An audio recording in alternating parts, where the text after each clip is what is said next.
अस्सलाम वालेकुम boys and girls, this is Shahzeb Khawaja, your physics teacher.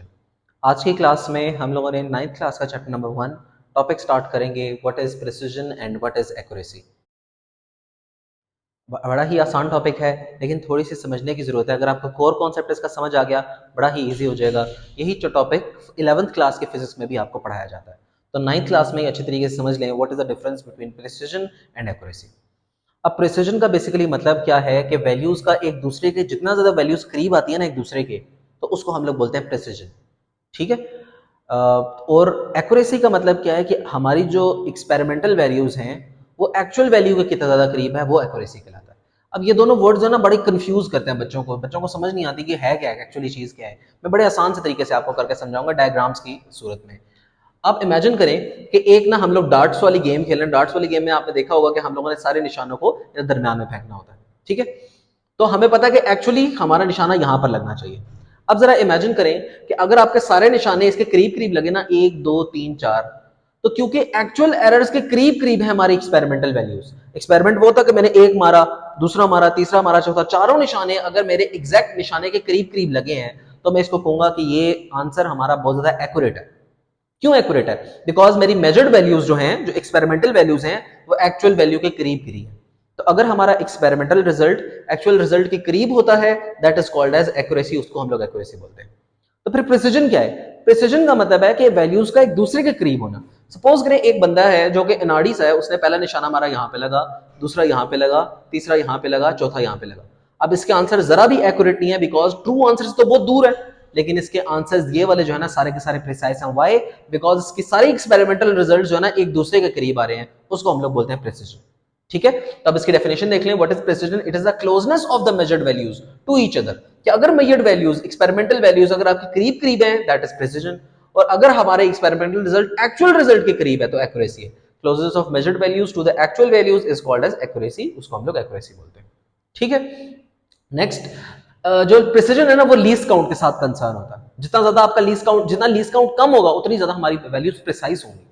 और जितने सिग्निफिकेंट फिगर्स ज्यादा होंगे, उतनी हमारी वैल्यूज एक्यूरेट होंगी। तो एक सिग्निफिकेंट फिगर्स के साथ कंसर्न है, एक लीस्ट काउंट के साथ कंसर्न है। और प्रिसिजन का बेसिकली मतलब, अगर आपने प्रिसिजन को समझना है ना, इसका मतलब है कंसिस्टेंसी।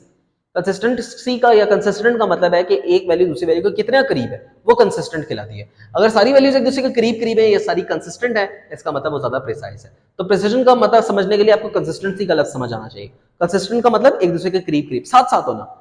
और एक्यूरेसी का एक्चुअल मतलब करेक्टनेस है। करेक्टनेस क्यों? क्योंकि एक्चुअल रिजल्ट के करीब करीब गिरे हैं ना आपकी एक्सपेरिमेंटल रिजल्ट्स, तो वो सारी की सारी करेक्ट होंगी।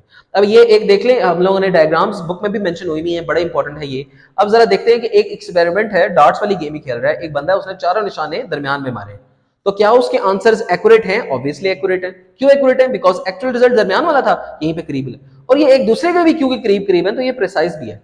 तो actually this result is both accurate and precise. Accurate क्यों? बिकॉज ट्रू रिजल्ट के करीब है। प्रिसाइज क्यों? बिकॉज एक दूसरे के करीब है।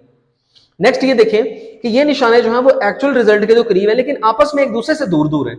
तो क्योंकि एक्चुअल रिजल्ट से तो करीब है ना, तो दैट्स व्हाई ये एक्यूरेट तो है, लेकिन प्रिसाइज नहीं है। क्यों प्रिसाइज नहीं है? बिकॉज एक दूसरे से थोड़ा थोड़ा फासले पर है। एक्यूरेट क्यों है? बिकॉज एक्चुअल रिजल्ट के करीब करीब गिर रहे हैं। नेक्स्ट निशाना देखें। नेक्स्ट निशाना एक्चुअल रिजल्ट से बहुत दूर है, तो एक्यूरेट तो नहीं होने लगा, लेकिन क्योंकि एक दूसरे से करीब है, that's why it is precise. और लास्ट में देखें, हर एक्सपेरिमेंटल वैल्यू एक दूसरे से दूर दूर है, एक्चुअल रिजल्ट से भी दूर है, एक दूसरे से भी दूर है, तो ना ये प्रिसाइज है ना ही एक्यूरेट है। तो ये डायग्राम्स का समझ के हमें बड़े अच्छे से समझ आता है what is precision and accuracy. One last time, precision value से एक दूसरे के करीब होना है, और एक्यूरेसी का मतलब है एक्चुअल रिजल्ट के करीब होना। नेक्स्ट टॉपिक हम लोग स्टार्ट करते हैं, ये भी बहुत इंपॉर्टेंट है। इस टॉपिक का नाम है significant digits. What are significant digits? मैं आपको एग्जांपल्स के साथ कराऊंगा ताकि समझना आसान। पहले तो डेफिनेशन देख लें इसकी। डेफिनेशन क्या बोलता है कि all the accurately known digits and the first doubtful digit is called as significant digits. इसका मतलब क्या है जरा देखें, मैं एग्जांपल से समझाऊंगा, शायद बेहतर समझ आ रहा है। 5 4 7, अगर इस तरह की कोई मेजरमेंट दी हुई है ना, तो इसके अंदर एक्यूरेटली नोन डिजिट्स कौन से हैं? पॉइंट से पहले वाले एक्यूरेटली नोन डिजिट्स होते हैं। तो all the accurately known digits मतलब दो डिजिट से पॉइंट से पहले वो, and the first doubtful digit ये है। तो इन सबको मिलाकर हमारा सिग्निफिकेंट डिजिट्स बन जाता है अकॉर्डिंग टू द डेफिनेशन। ये सिग्निफिकेंट फिगर्स है नहीं इसके, अकॉर्डिंग टू डेफिनेशन बता रहा हूं कि what is meant by the definition. Definition का मतलब क्या है? डेफिनेशन बोलती है जितने भी एक्यूरेटली नोन डिजिट्स हो और फर्स्ट डाउटफुल डिजिट हो, उसको मिलाकर हम लोग सिग्निफिकेंट डिजिट्स बोलते हैं। सिग्निफिकेंट फिगर्स जितने ज्यादा होंगे, उतनी हमारे पास एक्यूरेसी बढ़ती जाएगी। ठीक है, अब जरा देखिएगा रूल्स इसके क्या हैं, एक एक करके। सबसे पहले रूल है all the digits resulting in a direct measurement are significant. मतलब सपोज करें आप एक कपड़ा लेने गए, कपड़ा जब आपने नापा ना तो कपड़े का आंसर आया 10.2 मीटर्स, इतना लंबा कपड़ा है वो। तो ये सारे के सारे सिग्निफिकेंट डिजिट्स हैं, मतलब इसके अंदर सिग्निफिकेंट फिगर्स की तादाद 3 होगी। व्हाई? बिकॉज एक्सपेरिमेंट का डायरेक्ट रिजल्ट ये आया, तो डायरेक्ट रिजल्ट जो आएगा ना वो सारे के सारे सिग्निफिकेंट है। बात समझ आ गई?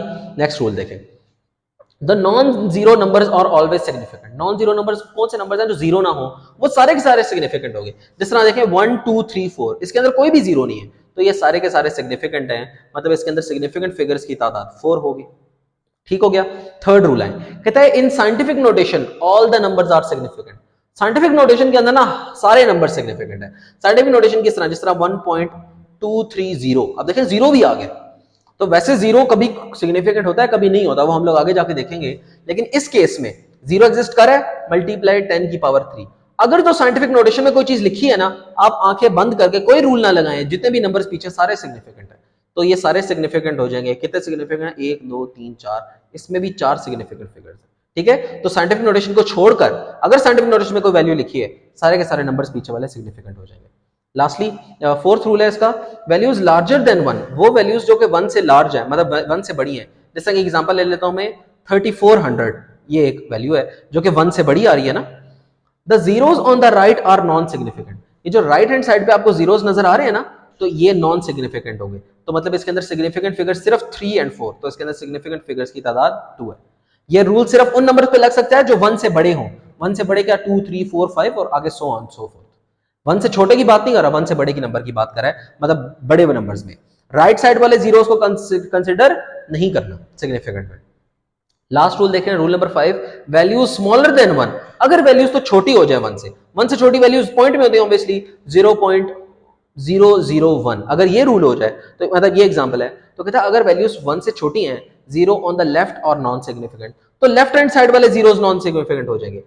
वैल्यू 1 से बड़ी थी तो राइट वाले नॉन सिग्निफिकेंट थे, 1 से वैल्यू छोटी है मतलब पॉइंट वाली वैल्यूज में लेफ्ट वाले जीरो नॉन सिग्निफिकेंट, तो इसके अंदर सिग्निफिकेंट फिगर की तादाद क्या होगी? 1, सिर्फ ये एक सिग्निफिकेंट फिगर है। ठीक है, अगर इस तरह हो 0.0054, इसके अंदर बताएं सिग्निफिकेंट फिगर की तादाद, इसके अंदर 2 है। लेफ्ट हैंड साइड को सारों को नॉन सिग्निफिकेंट कंसीडर कर दिया, सिग्निफिकेंट 2 ही है। लेकिन इसी का रूल ये भी है, 0 on the right are significant. इसका मतलब क्या है कि अगर आंसर इस तरह लिखा हो 0.290, अब इसके अंदर सिग्निफिकेंट कितने हैं? राइट साइड वाले को कंसीडर करना है, लेफ्ट वाले को नहीं करना, तो सिग्निफिकेंट फिगर्स ये 3 हो जाएंगे। These 3 are the significant figures.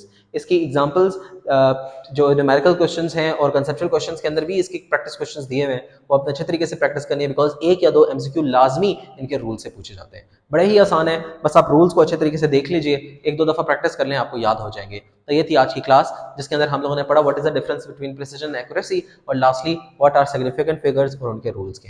यहाँ पर हमारा लेक्चर खत्म होता है। आपको कोई क्वेश्चन हो तो आप लोग कमेंट सेक्शन के अंदर पूछ भी सकते हैं।